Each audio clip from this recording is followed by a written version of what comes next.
I'm Dr. Raymond Carson. I'm here with Officer Doug Greene. Nice to meet you, sir. Thank you for being here today for this interview. Disclaimers. It's understood that your views are your views and it's independent of your department, and we're not going to talk about your department. We're not mentioning that. This is just your perspective. This is an opportunity to get your voice heard for those law enforcement officers who are doing great work in the community. And we greatly appreciate you. This is part of at least what I can do to assist that and get that voice heard. Let's begin with the interview. So one of the first questions I want to ask you is that as an officer in Texas, give me an understanding or give the people an understanding of what it's like right now as the relationship between the law enforcement and the community in lieu of recent events.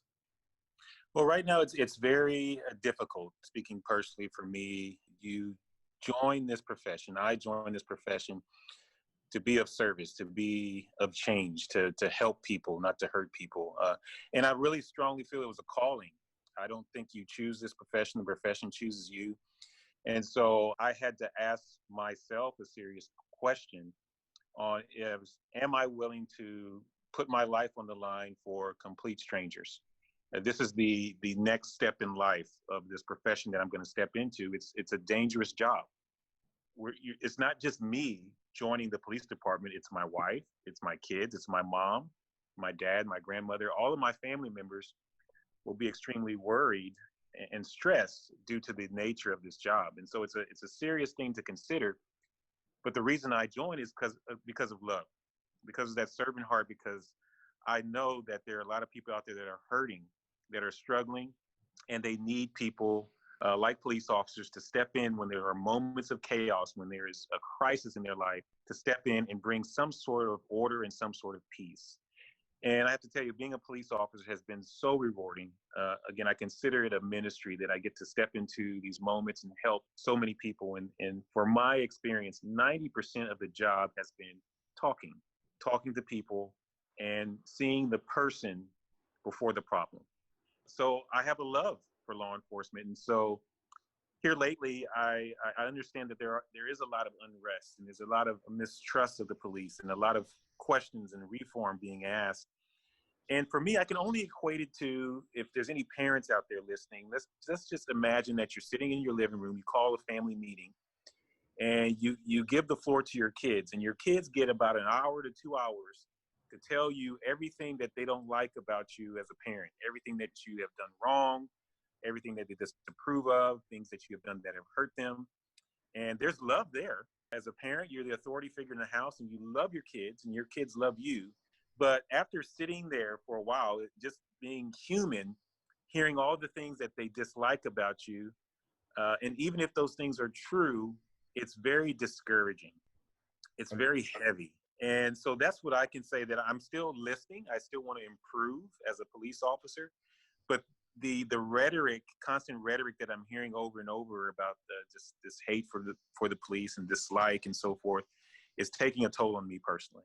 Now, I heard something, and it's not one of my questions I was going to ask, but I'm going to allow you to expound upon that. Now, you talked about ministry, you talked about calling.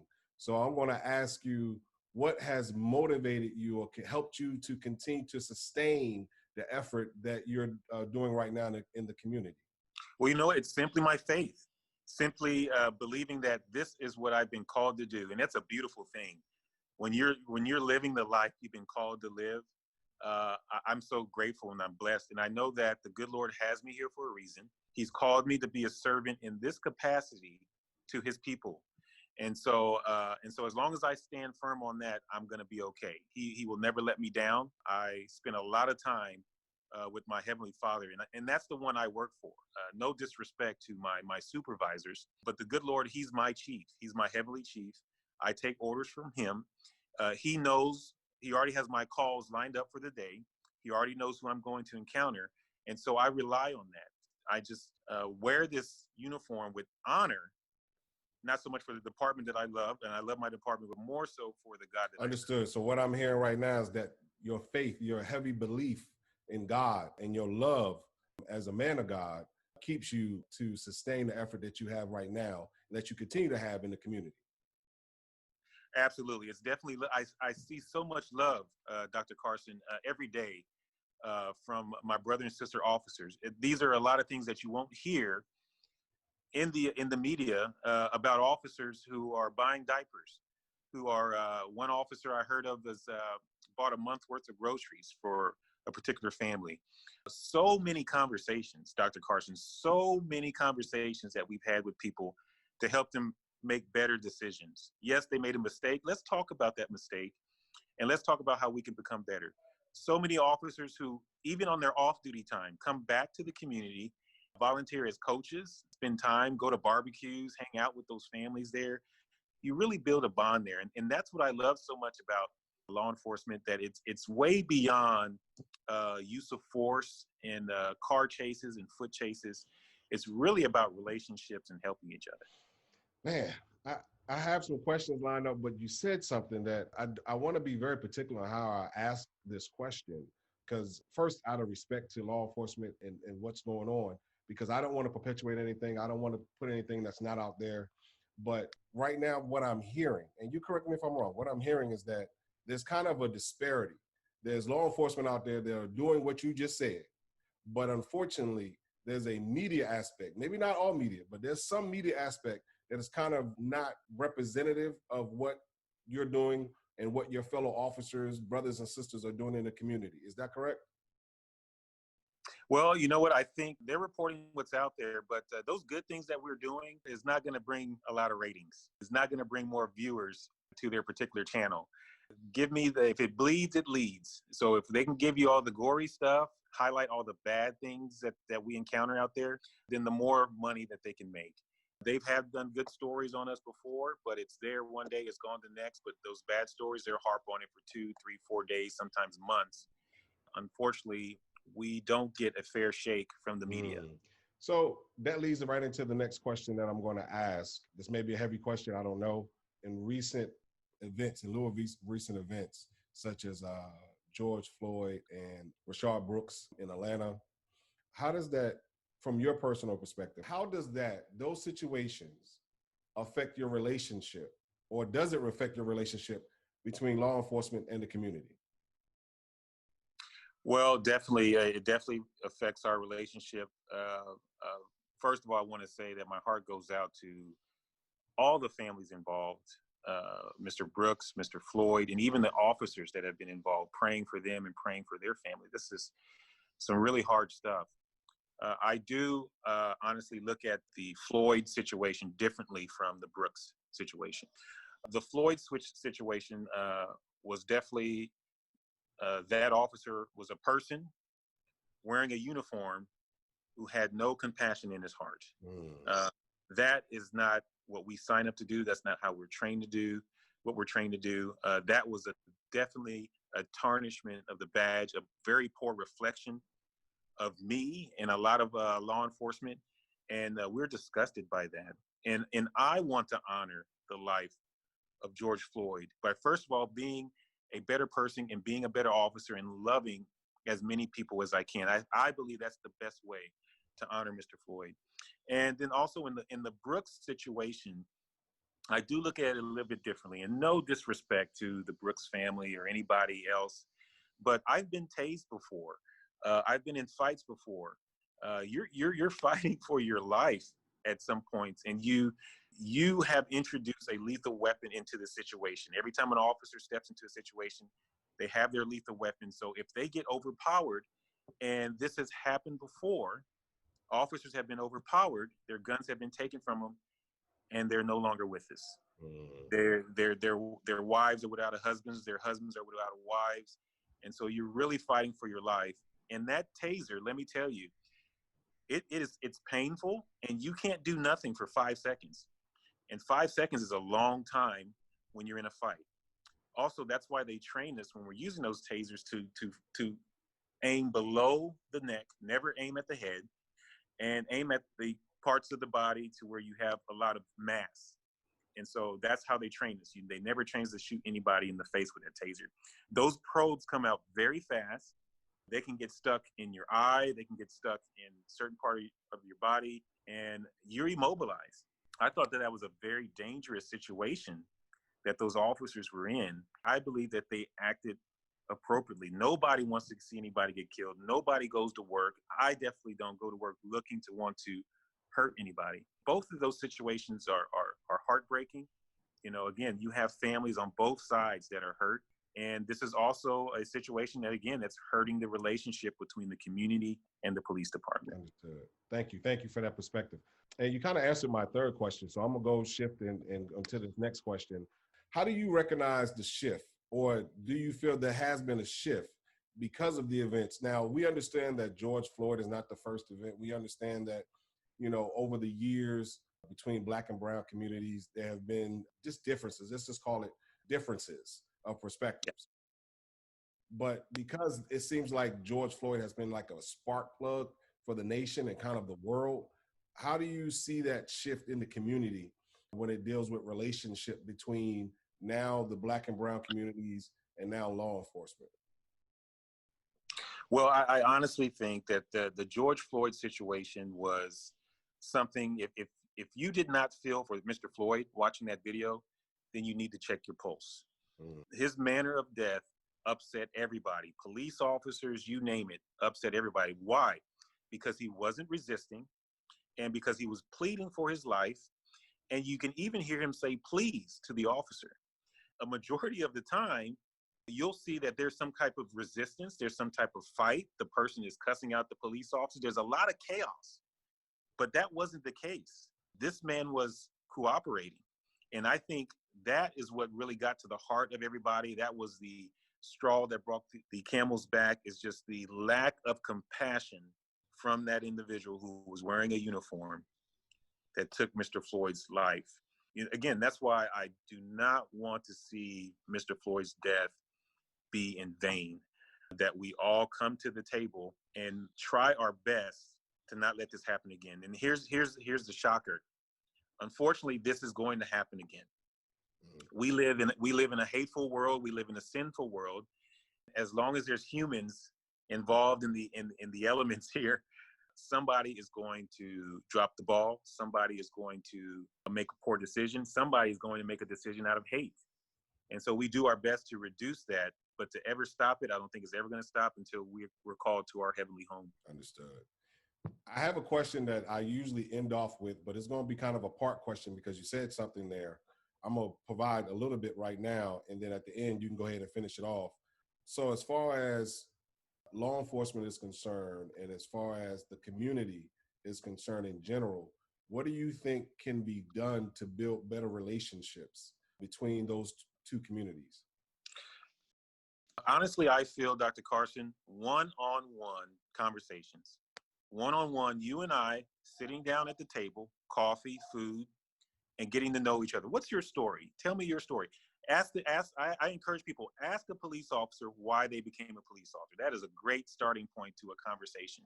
And also with the chants of Black Lives Matter, All Lives Matter, White Lives Matter, Police Lives Matter, just ask that single person, why do you believe your life matters? Do you feel like you're living a life that matters? And if not, what happened? And that starts good conversation. Now that we get to know each other, that we get to understand each other, that's progress. Okay, we may still disagree, but we have this level of respect for one another, and we're moving towards love, which is the answer to all of this, which is our foundation to all of this. And before we have any kind of reform policies, we need to have heart reform. Once we get to the heart reform, those reform policies can stand on a solid foundation. So that's the number one thing that I'm pushing to do in my community, is have more one-on-one conversations. And then also giving people an opportunity in the space to do some role play scenarios in the shoes of an officer. Okay, and we'll take you through a traffic stop. We'll take you through a shoot, don't shoot situation. And I think you'll have a better understanding from the point of view of an officer when we do those kind of things. Understood. And I definitely agree with you. Love is the answer. Yes, sir. And at the end of the day, you change that heart, you change that mind, you definitely change a community. Amen. So I definitely agree with that. When situations like this occur in the country, how does it affect one's ability? How does it affect an officer's ability to do their job in the community? Well, when something like this happens, Dr. Carson, it actually makes it very, very dangerous. it's more dangerous for us to go out there. Because of the rhetoric out there, people are focused on the bad and forgetting the good. They're forgetting that though all this chaos is still going on, officers are still taking calls. They're still saving lives. And saving life doesn't mean necessarily mean pulling someone from a burning car. Saving a life is taking the moment to sit down and talk to a kid who's upset because they just lost their parent. Yeah. And consoling them and showing them love and hopefully changing a mindset that the trauma that they just felt doesn't have to manifest into hate. It can manifest into love. That, Dr. Carson, is happening every single day. It's happening right now as we're talking. An officer is sitting down and having a very important conversation with someone that is just hurting. Their heart's hurting. And so, again, that's why I love that the good Lord called me to be a part of this, because I get to show Jesus's love in this capacity to people every day. And my brothers and sisters, they get to do it too. And again, I just want to say, Dr. Carson, not to say at all that we are all perfect. We are striving, we are seeking to do better, and we want to do better. And I think I'm glad that we're having more conversation. I'm glad that we're getting called out to the table, and the community expects us to show some accountability and to make some changes. And so we have room for improvement. And my old coach, he just recently passed away, Coach Aaron Houston, 32 years, was my mentor. He'd always say, good enough isn't good enough. If you're selling for just good, then you're missing out on a lot. And so we have a very good department. I think I'm a good officer, but I'm not selling for that. Yes. Understood. Thank you. Thank you. Thank you. This next question here, the protests that occurred, I guess the demonstrations that occurred down in San Antonio downtown, were you able to view them? Yeah, Dr. Carson. Yeah, I was able to be a part of and view the protests. Well, what was your perspective about it? If you can elaborate a little bit. Well, Dr. Carson, that probably being a part of that was probably one of the most powerful, emotional moments of my life. The first time was on a Saturday, and there must have been thousands of people that marched in front of the police headquarters, and I was standing on top of the police garage. I can see just a bird's eye view of everybody, and then just hearing the chants. And I was so, honestly, I was proud to see so many people coming out and exercising their First Amendment rights, and I was really pulling for our city to do this in a peaceful way. But then I started hearing the chants, and I felt like they were directed at me. I really felt the hate. And remember, I felt like I was called to this position as a servant. All those thousands of people out there, if something would have broke out, myself and my brothers and sisters would have ran towards the danger while other people are running away. We would have laid our lives on the down. So I did feel this moment of heaviness and betrayal. And I said, man, this must be just a taste of what my Lord Jesus Christ felt when he was on the cross.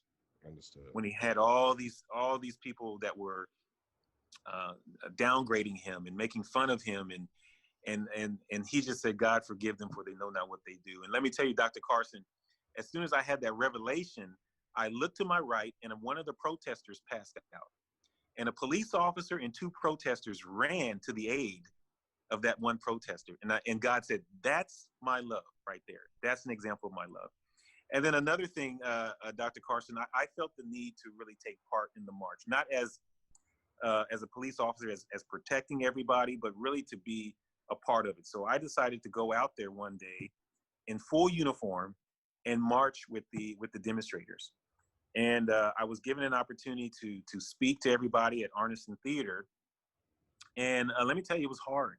I was looking at hundreds of people who were looking at me, and I can feel the hate that they had towards the uniform that they saw. That's all that they were seeing. They weren't looking at the human behind the badge, and they had a lot of hate towards me. And I got heckled.